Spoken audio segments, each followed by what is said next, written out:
Selamat pagi, kami dari SMA Negeri 3 Gabungan SMK Bisa.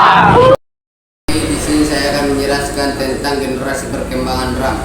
Setiap komponen teknologi pasti selalu mengalami perubahan yang sering berkembangnya teknologi.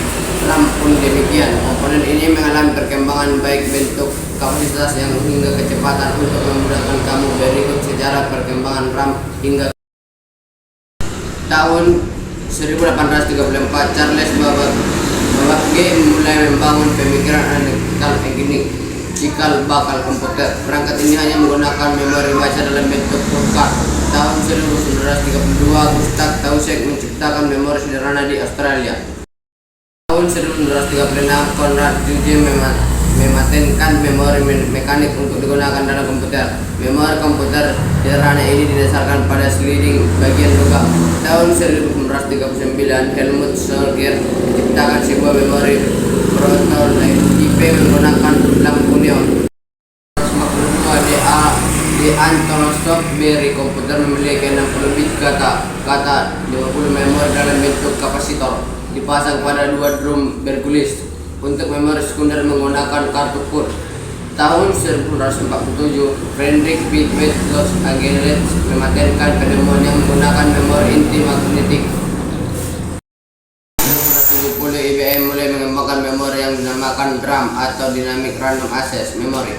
Menggunakan nama dinamik karena memori ini pada setiap jeda waktu tertentu selalu memperbarui kebebasan informasi atau data yang tersimpan. 1995 diciptakan EDRAM atau Extended Data Output DRAM. Ini merupakan varian dari FPM DRAM. Memori jenis ini dapat mempersingkat redundansi sehingga kinerjanya bisa meningkat hingga 20%. EDRAM memiliki waktu akses yang cukup bervariasi mulai 70 ns hingga 50 ns dan bekerja pada frekuensi 33 MHz hingga 75 MHz.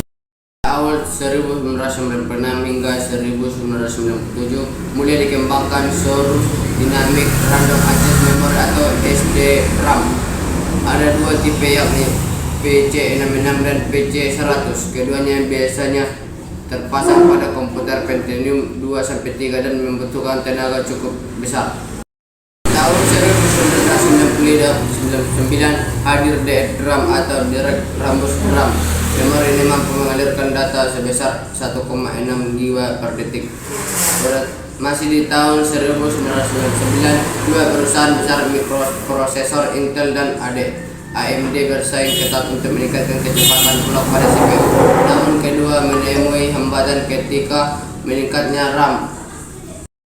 Tahun 2000 ke atas era lahirnya DDR2.